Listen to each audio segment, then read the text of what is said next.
संगतिया कैसे कटल हो सुहाग वाली रतिया पहिला राती क्या स्कोर दिया था सुनो किसने पाँचे राजा पाँचे उत्ता 5 मिनट में बकोर दिया था सैया 5 मिनट में बकोर दिया था उत्ता 5 मिनट में बकोर दिया था।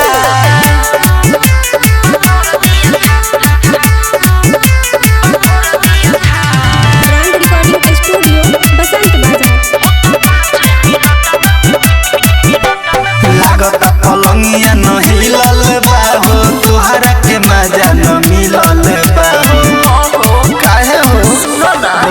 हम काका देखनी ख्वाब हो बाकी भइल न एको लाभ हो लागे एने ओने छुके खाली छोड़ दिया था कि सैया 5 कि पिया 5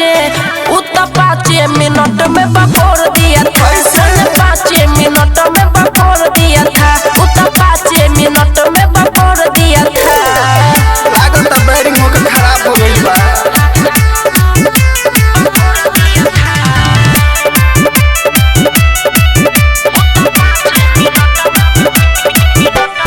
इतना सुनहर बारू कैसे के छोरी करना दिले पकैले होए वाला जोड़ी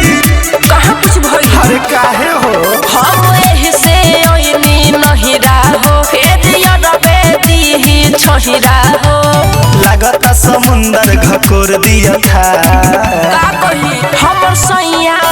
हमर राजा अच्छा 5 मिनट में बकोर दिया था सैया 5 मिनट में बकोर दिया था पिया 5 मिनट में बकोर दिया था। ठीक बा डोंट वरी डार्लिंग हम बानी नु ब्रांड रिकॉर्डिंग स्टूडियो बसंत बाजार।